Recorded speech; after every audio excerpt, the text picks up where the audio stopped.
अस्सलाम वालेकुम। जैसा कि आप सबको पता है कि हम ई कॉमर्स स्टोर्स और उनकी स्पेशलिटीज़ और वो चाहिए क्यों, इन सब पे एक पूरी बिज़नेस सीरीज़ स्टार्ट कर चुके हैं। तो फर्स्ट ऑफ़ ऑल अगर हम बात करें कि ई कॉमर्स स्टोर्स है क्या चीज़ है, तो ई कॉमर्स स्टोर्स में क्या आता है कि आपकी जितनी भी सेलिंग है वो सारी ऑनलाइन हो रही होती है। आपको जैसे कि पता है कि हमारा जो 2020 का साल गुजरा है पूरा, वो हमारा कोविड का सेक्शन गुजरा है। अब कोविड और उस तरह की चीज़ें अब आगे, ये पूरा कंप्लीट सीज़न ही इन चीज़ों का है और पूरी दुनिया को पता है कि अब ऑनलाइन ही जाना है। ऑनलाइन जाना ही एक ऐसा इस टाइम पे सोर्स है जिस पे आप अपने कंपटीशन में लोगों को ब्लॉक कर सकते हैं, कंपटीशन में आगे गुजर सकते हैं, अपने कंपेटिटर्स को पीछे छोड़ सकते हैं या अपनी सेल्स में ज़्यादा से ज़्यादा ग्रोथ लेके आ सकते हैं। अब अगर हम बात करें कि ऑनलाइन अभी भी जितनी भी आपकी ऑनलाइन सेल्स हैं या ऑनलाइन बाइंग है, जो कस्टमर ओरिएंटेड चीज़ें हैं, कस्टमर्स क्या करते हैं कि ऑनलाइन जो भी बाई करते हैं उनको एक एतबार नहीं है। उनको एतबार बिल्ड करने के लिए हमें काफ़ी कुछ पॉजिटिव करना पड़ेगा। जितने ज़्यादा स्टोर्स हमारे बनेंगे ऑनलाइन, हम उतना ही अच्छा परफॉर्म कर सकते हैं। तो फर्स्ट ऑफ़ ऑल तो पहले सबसे एक नियत करें कि अगर ऑनलाइन स्टोर स्टार्ट करते हैं तो अच्छी चीज़ें सेल करनी हैं जो कि क्वालिटी की होंगी, अच्छी प्राइसेस में होंगी, जिनका जो भी आपका रिटर्न पॉलिसीज़ हैं वो डिफाइंड होंगी।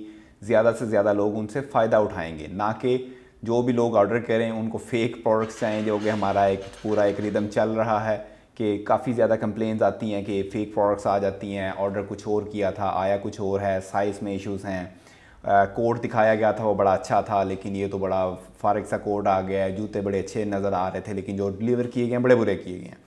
तो पहले तो इसको एक नीयत अच्छी रखें कि आपने जो भी सेल करना है वो एक अच्छी क्वालिटी का होना चाहिए, यूनिक चीज़ होनी चाहिए। और क्या सेल कर रहे हैं, अगर आपकी अपनी कोई प्रोडक्ट है जो कि आप ऑलरेडी एक फ़िज़िकल स्टोर पे सेल कर रहे हैं तो उसकी क्वालिटी बेटर से बेटर रखें, उसके डिलीवरी के प्रोसेसेस बेटर से बेटर रखें और सारी चीज़ें आपकी नीयत साफ़ के साथ अच्छी चलनी चाहिए। अच्छा, अब बात करते हैं कि एक फ़िज़िकल स्टोर में और जो ऑनलाइन स्टोर है उसमें मेन फ़र्क क्या है। एक एग्जांपल मैं आपको देता हूँ। एक क्लाइंट थे, उन्होंने कॉल की, उन्होंने कहा जी मेरी एक फ़लाँ जगह पे एक शॉप है, एक स्टोर है जो कि एक बड़ा फेमस प्लाज़ा था, एक मॉल था पूरा। उसके अंदर उनकी पूरी कह लें कि एक फ्रेंचाइज़ थी, जो उनका एक पूरा ब्रांड है उसके अंदर उन्होंने एक जो मेन फ्रेंचाइज़ बनाई थी वो उस मॉल के अंदर थी। उन्होंने कहा कि डेली जो है वो 2000 से 3000 जो आपके कस्टमर्स हैं वो विज़िट करते हैं। जो उस पूरे मॉल का आपका जितना भी फुटिंग होता है वो 2000 से 3000 लोग उस मॉल को विज़िट करते हैं। अब उस मॉल में रफली 70 टू 80 डिफरेंट शॉप्स हैं, जिसमें जिस नीश में वो काम कर रहे थे, जो वो आर्टिफिशियल ज्वेलरी पे काम कर रहे थे, आर्टिफिशियल ज्वेलरी की ही उधर 3 शॉप्स थी डिफरेंट। मतलब जो 2000 से 3000 बंदा आया है वो 70 से 80 दुकानों के आगे से गुजरेगा या उधर जाएगा और उसमें से 3 शॉप्स ऐसी हैं जो कि आर्टिफिशियल ज्वेलरी की हैं। तो उनको रफली अगर उनको देखा जाए तो वो अपना फुटफॉल देखते हैं कि कितने लोग हैं जो आज हमारे पास आए हैं इन शॉप और कितने हैं जो ओवरऑल इस मॉल के अंदर आए हैं। तो वो उस हिसाब से उसके रेंट्स होते हैं, उस हिसाब से उस शॉप का आपका जितना भी खर्चा चल रहा होता है वो उस हिसाब से चल रहा होता है। तो काफ़ी ज़्यादा चीज़ें हैं जो फ़िज़िकल शॉप में, जो फ़िज़िकल स्टोर्स में इस हिसाब से कैलकुलेट होती हैं।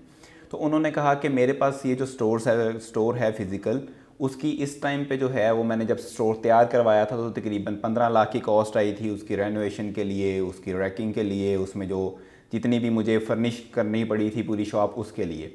और अब जो है वो तकरीबन 3.5 से 4 लाख रुपया मेरा पर मंथ ख़र्चा आ रहा है इन टर्म्स ऑफ जो फिक्स हैं हमारे सैलरीज़ को छोड़ के, क्योंकि वो सैलरीज़ में खुद पार्टनर्स हैं जो भी उधर उस फ्रेंचाइज पे बैठ रहे हैं तो अपनी सैलरीज नहीं थे निकालते।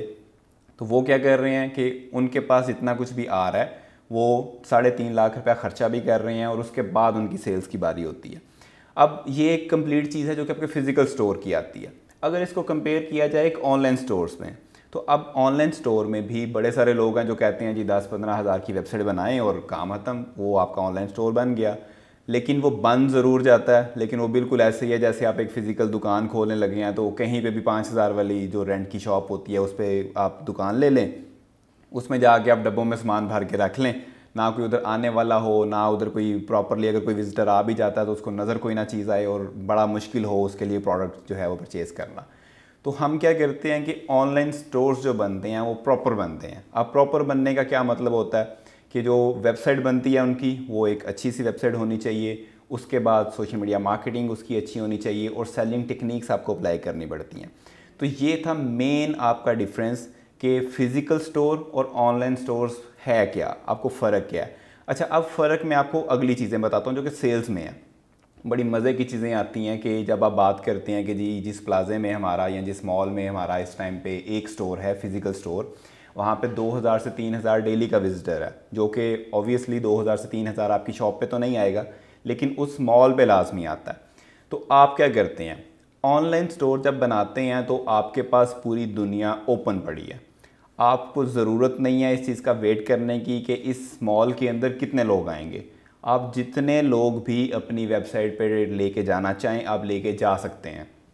आपको ट्रैफिक की कोई लिमिट नहीं है, आपको किसी एरिया की कोई लिमिट नहीं है। आप किसी एक सिटी में करना चाहते हैं, पूरे एक कंट्री के अंदर करना चाहते हैं, मल्टीपल कंट्रीज़ में करना चाहते हैं, इवन पूरी दुनिया की ट्रैफिक लेके आना चाहते हैं, आप लेके आ सकते हैं। तो पहली चीज़ जो फिज़िकल स्टोर की होती है, उनको लोकेशन देखनी पड़ती है, कितने लोग आ रहे हैं, क्या कर रहे हैं, उनके इंटरेस्ट क्या हैं, वो कुछ भी उनको नहीं पता होता। सिर्फ ये पता होता है इतना रश लग जाता है, इवेंट्स पे लग जाता है, डेली इतने विजिटर आ जाते हैं और जितने ज़्यादा विजिटर आते हैं उस हिसाब से रेंट्स होते हैं, उस हिसाब से सारी चीज़ें होती हैं। अच्छा, अब ऑनलाइन स्टोर को एज़ कंपेयर करें फ़िज़िकल स्टोर से, तो ऑनलाइन स्टोर एक तो बनता भी सस्ता है, लेकिन उसकी मार्केटिंग पे कंटिन्यूसली आपको पैसे लगाने पड़ते हैं। लेकिन अगर आप जब मार्केटिंग पे पैसे लगाएंगे तो आप डेली का 2000 बंदा ले आएँ, 5000 बंदा ले आएँ या 50,000 बंदा ले आएँ, वो आप पे है, आप कितनी मार्केटिंग करवाते हैं और कितने लोग लेके आते हैं। आपको वेट नहीं करना कि इस मॉल के अंदर लोग आएंगे या नहीं आएंगे, आपको वेट नहीं करना कि ये मॉल फेमस हो रहा है या नहीं हो रहा, आपको वेट नहीं करना कि रोड्स तो नहीं ब्लॉक आज को, आपको वेट नहीं करना कि आज कोई इवेंट चल रहा है या नहीं चल रहा। आपको किसी किस्म की भी कोई भी हर्डल नहीं आने वाली, आपको सारी हर्डल जो हैं वो ऑनलाइन स्टोर्स में ख़त्म हो जाती हैं। तो ये स्पेशलिटी है ऑनलाइन स्टोर्स की। आपको सेल्स पे कोई लिमिट नहीं है, जितनी मर्ज़ी सेल्स कर लें, कम करनी है कम कर लें, ज़्यादा करनी है ज़्यादा कर लें। किसी महीने में आप बजट नहीं लगाना चाहते मार्केटिंग पे, ना लगाएं। किसी महीने पे आप ज़्यादा लगाना चाहते हैं या आप चाहते हैं कि अभी 2 महीने बाद ईद आने वाली है या कोई भी इवेंट ऐसा आने वाला है जिस पे काफ़ी ज़्यादा सेल्स हो जाती हैं, तो आप उसको टारगेट कर लें, उसके लिए बजट संभाल लें, स्टॉक संभाल लें, सारा कुछ कर लें और उस इवेंट पे आप सेल लगा के या किसी भी हिसाब से प्रॉपरली अपनी पूरी एक कैंपेन चला के अच्छी सेल्स पे लेके जा सकते हैं।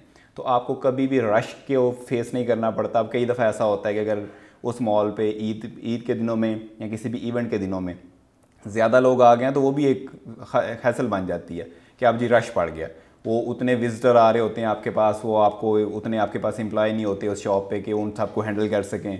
आप कितनों को एक टाइम का हैंडल करेंगे, 2 को, 10 को, 15 को, 20 को, अब सेम टाइम पे इतने ज़्यादा लोगों को हैंडल ही नहीं कर सकते। तो ऑनलाइन स्टोर पे जितने मर्जी आएँ उसकी कैपेसिटी नहीं है कोई भी कि आप कहते हैं कि जी 50 लोग सेम टाइम पे आ गए।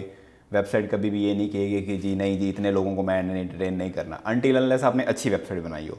अगर आपने वही 5-10 हज़ार वाली वेबसाइट बनाई है और उसको कोई उसकी केयर नहीं की, बस वो पड़ी हुई है, तो ऑब्वियसली उस पर 50 कस्टमर जाएंगे तो वो बेचारी फोत हो जाएगी। लेकिन अगर आपने अच्छी वेबसाइट बनाई है तो आप 50 क्या 5000 क्या 5 लाख कस्टमर भी आ जाता है, आपका सेम टाइम पे भी आ जाता, तो आपकी वेबसाइट उसको प्रॉपरली लेके चल पड़ती है। तो लिमिटेशंस इतनी ज़्यादा हैं जो कि फ़िज़िकल स्टोर्स में हैं, वो 100% क्लियर हो जाती हैं ऑनलाइन स्टोर्स में। तो अब आपको एक चीज़ तो समझ आ गई है कि ऑनलाइन स्टोर्स का कितना फ़ायदा है। अब हम बात करते हैं 2020 के पूरे साल की। अगर हम पूरे साल की बात करें तो सबको पता है कि 2020 में हमने पूरा साल देखा कि ऑनलाइन चीज़ें तो सेल होती रहीं, सारा कुछ होता रहा, लेकिन बाज़ार सारे बंद थे, लॉकडाउन रहा, अभी तक बड़ी सारी चीज़ों में लॉकडाउन चल रहा है, बड़ी सारी चीज़ों में अभी भी लिमिटेशंस हैं, केयर करनी पड़ती है। वैसे भी लोग बाहर जाने से अवॉइड कर रहे हैं कि बाहर इतना ना जाया जाए। इस तरह की बड़ी सारी चीज़ें हैं जो कि कुदरत की वजह से चीज़ें चेंज हो गई हैं।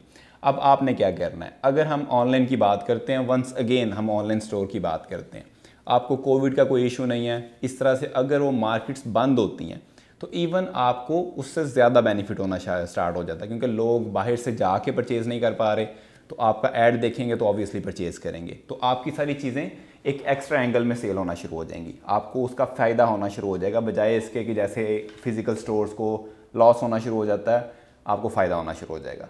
तो ऑनलाइन रहने के इंतहा के फ़ायदे हैं, आपको ऑनलाइन स्टोर्स लेके जाने के इंतहा के फ़ायदे हैं।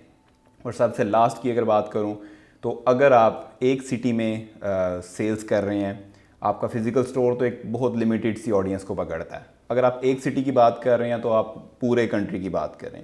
अगर आप पूरे कंट्री को सर्व कर चुके हैं, आप एक्सपोर्ट पे काम कर सकते हैं, मल्टीपल कंट्रीज़ को आप सर्विसेज दे सकते हैं, अपनी मल्टीपल कंट्रीज़ के अंदर आप अपनी सेलिंग कर सकते हैं। पूरी दुनिया आपके लिए हाजिर है, आप पूरी दुनिया में जाके सेल्स कर सकते हैं। हाँ, इस पे कुछ लिमिटेशंस आती हैं कि एक्सपोर्ट कैसे करना है, कुछ पेमेंट मेथड्स एक्सेप्ट नहीं किए जाते। अगर आउट ऑफ कंट्री भेजना है तो वो भेजेंगे कैसे, एक एक ऑर्डर भेजेंगे या वेयर हाउसेस लेंगे, वो एक कंप्लीट स्टोरी न्यू ओपन हो जाती है। लेकिन मिनिमम आप पूरे एक कंट्री के अंदर, जिस भी कंट्री में आप बैठे हैं, स्पेशली अगर आप पाकिस्तान में बैठे हैं, तो पूरे पाकिस्तान में आप आराम से सेलिंग कर सकते हैं, आपको कोई लिमिटेशन नहीं है। अच्छा, अब बात करते हैं कि जब आप स्टोर बनाते हैं, स्टोर के लिए क्या कुछ चाहिए। ये एक कंप्लीट स्टडी है कि आपको कंप्लीट इसका एक चैप्टर बनता है कि एक स्टोर बनाने के लिए आपको क्या चीज़ें रिक्वायर्ड हैं। आपको सबको पता है ऑनलाइन वेबसाइट तो बन गई, ऑनलाइन वेबसाइट के बाद जो फिज़िकल वर्किंग है उसमें क्या है, हम बात करेंगे बाद में कि ऑनलाइन वर्किंग क्या है, डिजिटल मार्केटिंग में कैसे होना है, क्यों होना है, क्या क्या रिक्वायरमेंट है, वेबसाइट में क्या चाहिए, उसके अलावा क्या क्या टेक्निक्स हैं जो आपको ऑनलाइन स्टोर में हेल्प करेंगी। लेकिन फ़िज़िकल वर्किंग आपको पहले समझा देता हूँ। अब होता क्या है, आप एक स्टॉक परचेज़ करते हैं या अगर आप नहीं भी परचेज़ करते तो आपके पास एक स्टॉक है, वो किसी का है या आपका अपना है, वो एक अलग चीज़ है। आपने स्टॉक बाय किया, आपने एक जगह पर रख लिया, that is warehouse, warehousing के लिए। अगर वेयर हाउस से भी पीछे 2 स्टेप चले जाएं तो पहले आता है आपका प्रोडक्ट हंटिंग। आप पहले हंट करते हैं कि कौन सी प्रोडक्ट है जो आप सेल करना चाह रहे हैं। ये मैं उनकी बात कर रहा हूँ जिन्होंने स्टोर स्टार्ट करना है, जिनको फिजिकल स्टोर्स भी नहीं है, तो उनको पहले हंट करना पड़ता है कि प्रोडक्ट कौन सी है जो मैंने सेल करनी है ऑनलाइन। देन आता है सोर्सिंग, कि वो प्रोडक्ट मिलेगी किस जगह से जो बेस्ट क्वालिटी में और कम से कम प्राइसेस में मिल जाए और आपको अवेल भी हो जाए, उस पर ज़्यादा डिलीवरी चार्जेस भी ना पड़ें, आपको इजीली आपके वेयर हाउस तक पहुंच जाए। अब आपने अपने वेयर हाउस पे मंगवा ली, आपने 100 पीस, 500 पीस या 1000 पीस जितना भी आपने मंगवाया वो मंगवा लिया अपने पास। अब आपके पास वेयर हाउस आ गया, अब आप क्या करेंगे, आप कैश ऑन डिलीवरी के अकाउंट्स ओपन करेंगे, COD के अकाउंट्स ओपन होते हैं। इवन ऑनलाइन पेमेंट भी अगर कोई करता है तो वो भी TCS या OCS, लेपर्ड है, बड़े सारे डिलीवरी के इस टाइम पे पाकिस्तान में अवेलेबल हैं जो कि यूज़ होते हैं। उनके साथ आप डॉक्यूमेंटेशन करते हैं, वो आपको एक कंप्लीट चैनल बना के देते हैं कि फॉर एग्जांपल आप उनसे डन करते हैं कि डेली के हमारे रफली 3-4 ऑर्डर होते हैं।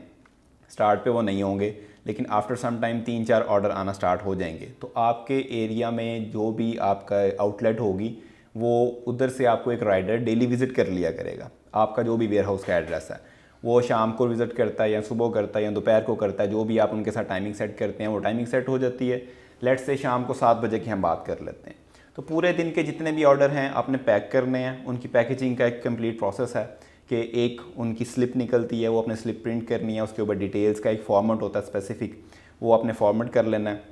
वो पैकिंग के लिए आपको इन्वेलप वगैरह पहले दे दी होती हैं उन्होंने, आपने वो इन्वेलप में पैक करना सारा कुछ, जिस भी किस्म की आपकी प्रोडक्ट है उसके ऊपर आपने शिपमेंट लेबल लगाना है और आपने पैक करके अपने पास रख लेनी है। उनका राइडर आएगा, आपके वेयर हाउस से उठा के ले जाएगा और वो शिप कर देगा। अब दूसरी चीज़ आती है कि आपकी जो शिपमेंट है वो जो आपका राइडर लेके जाएगा, TCS का फॉर एग्जांपल हम TCS की बात कर लेते हैं। TCS वाला आप राइडर लेके गया, उसने जाके आपके कस्टमर को भी दी कि ये लें जी, ये आपका ऑर्डर है, आपके कस्टमर ने उनको पे कर दिया।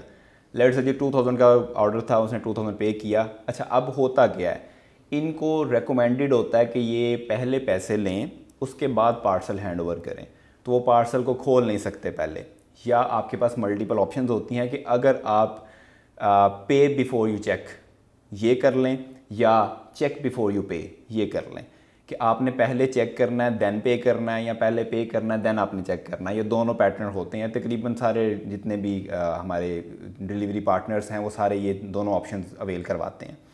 दोनों में से जो सा भी आप चूज़ करेंगे उस हिसाब से आपको वो कस्टमर आपका पैसे देगा, देन आपसे प्रोडक्ट ले लेगा। वो जितने भी पैसे हैं आपको आफ्टर 7 डेज़ या आफ्टर 15 डेज़ आपके एक अकाउंट जो भी आपने रजिस्टर्ड करवाया TCS के साथ उसमें वो डिपॉजिट करवा देंगे। यहाँ क्रॉस चेक होगा, वो आपको शिप कर दिया जाएगा आपके एड्रेस पे, वो आप अपने अकाउंट में डिपॉजिट करवा लें।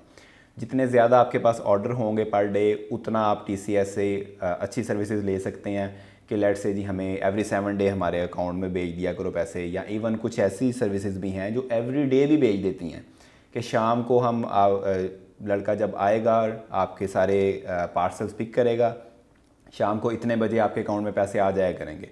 वो पिछले दिन की सारी पेमेंट्स वेरी नेक्स्ट डे आपके अकाउंट में होती हैं। अच्छा, अब जितने भी आपके पास चेक्स आ रहे हैं या पैसे आ रहे हैं वो आपके पास आना स्टार्ट हो जाएंगे और यही आपका प्रोसेस कंप्लीट चल पड़ेगा। अब इसमें 2 से 3 मॉडल और भी आते हैं। अगर किसी का अपना फिजिकल स्टोर है जो ऑलरेडी चीज़ें बेच रहा है तो उसको हंटिंग भी नहीं करनी पड़ेगी, सोर्सिंग भी नहीं करनी पड़ेगी, और वो वेयर हाउस का एड्रेस भी अपनी शॉप का एड्रेस दे सकता है कि वो उसकी शॉप से ही आके वो पिक करें और जाके डिलीवर कर दें। तो ये भी एक कंप्लीट प्रोसेस चल सकता है कि वो कैसे चलाना आपने। तो ये था सारा फिज़िकल प्रोसेस कि आपने किस तरीके से अपना ये सारा काम करना। बड़े सारे लोग होते हैं जो कहते हैं हम करना तो चाहते हैं लेकिन पता नहीं ये होगा कैसे। तो ये कंप्लीट प्रोसेस है जो आज आपको पता चल गया, जो फिज़िकल प्रोसेस है। हम नेक्स्ट आगे बात करेंगे कि ऑनलाइन प्रोसेस क्या होता है और बाकी सारी चीज़ें कैसे चलती हैं। Thank you so much.